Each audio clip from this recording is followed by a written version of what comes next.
మనం చూద్దాం. నేతల పుత్రరత్నాల ర్యాష్ డ్రైవింగ్, వరుస యాక్సిడెంట్లు, ప్రమాదాల్లో ప్రాణాలు పోతున్న రాజకీయ పలుకుబడితో కేసులు నీరుగారిపోతున్నాయా? తాజాగా ఎంపీ లింగమనేని రమేష్ కుమారుడు సంజూష్ నడిపిన ఆస్టన్ మార్టిన్ ఢీకొని ఓ యువతి మృతి చెందడం మరోసారి ఇదే ప్రశ్నను తెరపైకి తీసుకొచ్చింది. పోలీసులు rash and negligent driving case నమోదైతే చేశారు, కానీ ఎటువంటి చర్యలు కనిపించట్లేదు. ఇది కేవలం ఒక యాక్సిడెంట్ కేసుగా చూడాలా, లేక రాజకీయ కుటుంబాల పిల్లల విషయంలో వ్యవస్థ ఎంత సమానంగా పనిచేస్తుందన్న దానిపై చర్చ జరగాల? సాధారణ వ్యక్తి ఇదే తప్పు చేస్తే పోలీసుల రియాక్షన్ ఇలాగే ఉంటుందా? ప్రభావవంతమైన కుటుంబానికి చెందిన వ్యక్తి కావడంతో దర్యాప్తు, అరెస్టు విషయంలో ప్రత్యేక వెసులుబాటు ఉంటుందన్న అనుమానాలకు తావేస్తున్నది ఎవరు? ఎఫ్ఐఆర్లో యాక్సిడెంట్ చేసిన ఎంపీ కొడుకు ఇంటి పేరు రాయలేదంటున్నారు. ఇది హడావిడిలో జరిగిందా, లేదంటే కావాలనే సైడ్ చేస్తారా అన్న చర్చ కూడా సోషల్ మీడియాలో జరుగుతుంది. ఇనార్బిట్ మాల్ దగ్గర సంజోష్ ర్యాష్ డ్రైవింగ్ తోనే చనిపోయిందన్న ఆరోపణలు వస్తున్నాయి. అయితే తానే యువతిని హాస్పిటల్లో తీసుకెళ్లానని, దర్యాప్తులో పోలీసులకు సహకరించానని, అన్ని ఆల్కహాల్, డ్రగ్ టెస్టులు నెగిటివ్ వచ్చాయని సంజోష్ చెప్తున్నాడు.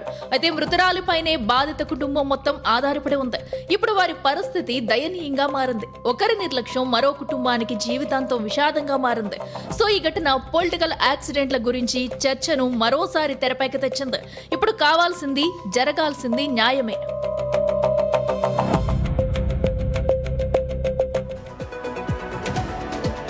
ఇనార్బిట్ మాల్ దగ్గర జరిగిన ప్రమాదంలో ఒక యువతి మరణించింది. దానికి కారణం ఎవరంటే లింగమనేని రమేష్, ఎంపీ, జనసేన రాజ్యసభ సభ్యుని కొడుకు. మరి అట్లీస్ట్ ఆ కేసు ఫైల్ చేసేటప్పుడు, ఎఫ్ఐఆర్ చేసేటప్పుడు ఆ ఇంటి పేరు కూడా రాయలేదు అన్నారు. మరి అంత హడావిడిగా ఎట్లా చేస్తారు పోలీసులు? ఖచ్చితంగా పూర్తి డీటెయిల్స్ రాస్తారు, ఎక్కడి నుంచి ఏంటి అనేది టోటల్గా రాస్తారు. మరి కావాలని పక్కదారి పట్టించే ప్రయత్నం జరుగుతోందా? సో నిజంగా మరి ఇది నిర్లక్ష్యం వల్ల జరిగిందా, ప్రమాదవశాత్తు జరిగిందా? ఎందుకంటే ప్రమాదాలు జరుగుతుంటాయి, ప్రమాదవశాత్తు జరుగుతుంటాయి. నిర్లక్ష్యంగా ర్యాష్ డ్రైవింగ్ కావచ్చు, లేకపోతే ఏమైనా ఆల్కహాల్ తీసుకొని చేసే డ్రైవింగ్ల వల్ల కావచ్చు, అట్లా ప్రాణాలు కోల్పోతారు ఎదురుగా వచ్చేవాళ్ళు. దీంట్లో ఏం జరిగిందనేది ఖచ్చితంగా తెలియాలి. నిజంగా ఇప్పుడు ఎంపీ కొడుకు అయినంత మాత్రాన రూల్స్ వర్తించవా? ఇదే ప్లేస్లో ఒక సామాన్యుడు ఉంటే వెంటనే ఈ పాటికి ఏం జరగాలో జరిగేది. కానీ ఇంతవరకు ఆ ఎంపీ కొడుకును ఎందుకు అదుపులోకి తీసుకోలేదు?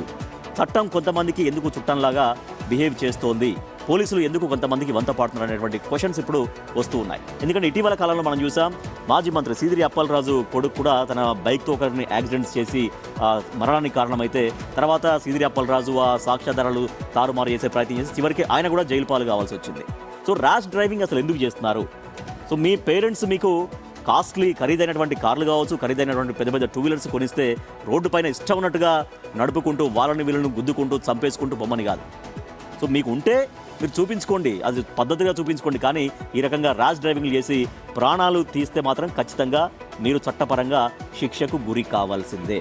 ఇప్పుడు ధనవంతుల పిల్లలు కానీ, పొలిటీషియన్ల పిల్లలు కానీ ఏదైనా యాక్సిడెంట్ కేసులో ఇట్లా ర్యాష్ డ్రైవింగ్ కానీ, తాగి డ్రైవింగ్ కానీ, డ్రగ్స్ తీసుకొని డ్రైవింగ్ కానీ చేసినప్పుడు సాక్ష్యాధారాలు తారుమారైపోతుంటాయి. వెంటనే ఆ ప్లేస్లో ఇంకొకరిని పెట్టే ప్రయత్నం చేస్తుంటారు. షకీల్ వాళ్ళ విషయంలో అట్లయింది, సిదిరి అప్పలరాజు కొడుకు విషయంలో అట్లయింది. చాలా ఇష్యూస్ ఇట్లానే మనకు కనిపిస్తున్నాయి. సాక్ష్యాలను తారుమారు చేసే ప్రయత్నం చేసి వాళ్ళ పిల్లల్ని కాపాడుకోవాలని, సేఫ్ సైడ్ ఉండాలని చూస్తుంటారు. ఇంకొకటి ఏంటంటే వెంటనే టెస్ట్ చేయరు. వాళ్ళు నిజంగా తాగున్నారా ఏంది అనే టెస్టులు చేయరు. తర్వాత ఎప్పుడో చేసి ఎట్లా బయటపడుతుంది? ఇవంతా కూడా ఫెయిల్యూర్సే ఉన్నాయి. వాళ్ళ విషయంలో ఒక తీరుగా, ఇంకొకరి విషయంలో, సామాన్యుల విషయంలో ఇంకొక తీరుగానే ఉన్నాయి. స్టేషన్ బెయిల్ ఇచ్చేసి బయటకు పంపిస్తారు. వాళ్ళు సాక్ష్యాధారాలను ఈజీగా ప్రభావితం చేస్తారు కదా. కాబట్టి ఈ ర్యాష్ డ్రైవింగ్ కేసెస్ అనేవి ఈ మధ్య రాజకీయ నాయకుల పిల్లల విషయంలో చాలా జరుగుతున్నాయి. వైసీపీ మన సిదిరి అప్పలరాజు కొడుకు అట్లా అయింది. ఇప్పుడు ఈ జనసేన వాళ్ళ ఈ కొడుకు, టీడీపీ నాయకుని కొడుకు కూడా రీసెంట్గా ఒకటి కాంప్రమైజ్ చేసుకునే ఇష్యూలో బయటపడ్డది. ఈ అన్ని ఇష్యూస్ ఇలా జరుగుతున్నాయి కాబట్టి ఖచ్చితంగా వీళ్ళకి వెంటనే టెస్ట్ చేయాలి. అసలు వీళ్ళు ఏమైనా డ్రగ్స్ తీసుకున్నారా, లేకపోతే ఇంత ర్యాష్ డ్రైవింగ్ ఎందుకు చేస్తున్నారు, వీళ్ళు ఆల్కహాల్ ఏమైనా తీసుకున్నారు, ఇవన్నీ టెస్ట్ చేయండి. ఎట్లా బయటపడుతుంది? కాబట్టి విధానపరమైన లోపాలు ఉన్నాయి, ఇంకోటి చట్టపరమైన లోపాలు కూడా ఉన్నాయి. పోలీస్ ట్రీట్మెంట్ కూడా ఒక్కొక్కరికి ఒక్కొక్క తీరుగా ఉంటుంది. వాళ్ళనే కూర్చోబెట్టి ఎమ్మటే వీళ్ళకి ఇచ్చే ట్రీట్మెంట్ వేరే తీరుగా ఉంటుంది. విఐపీ ట్రీట్మెంట్ ఉంటుంది. వ్యవస్థలోనే మార్పు రావాలి, కానీ మనం ఎంత అనుకున్నా జరుగుతూనే ఉన్నాయి. మనం అప్పుడు నిజామాబాద్కు సంబంధించిన షకీల్ కొడుకు నుంచి ఇప్పుడు సిదిరి అప్పలరాజు కొడుకు ఇప్పటి వరకు ఇవన్నీ కామన్ అయితేనే ఉన్నాయి. యాక్చువల్గా ఇప్పుడు అంటే ఇంకో ఘటన కూడా గుర్తొచ్చింది నాకు. కాకపోతే అప్పుడు ఎవరు చనిపోలేదు, తనే చనిపోయాడు. కానీ ఇప్పుడు నారాయణ కొడుకు మంత్రి, ఏపీ మంత్రిగా ఉన్న నారాయణ కొడుకు ఇక్కడ పిల్లర్ని యాక్సిడెంట్ చేసి తన ఫ్రెండ్ ఇద్దరు కలిసి దాంట్లో చనిపోయారు. అంటే బయట వాళ్ళకి ప్రమాదం జరగకపోయినా కూడా బయట వాళ్ళకి ప్రమాదాలు అవుతాయి, వాళ్ళైనా కూడా ప్రమాదానికి గురై ప్రాణాలు కోల్పోయే పరిస్థితి. జాగ్రత్తగా ఉండాలి.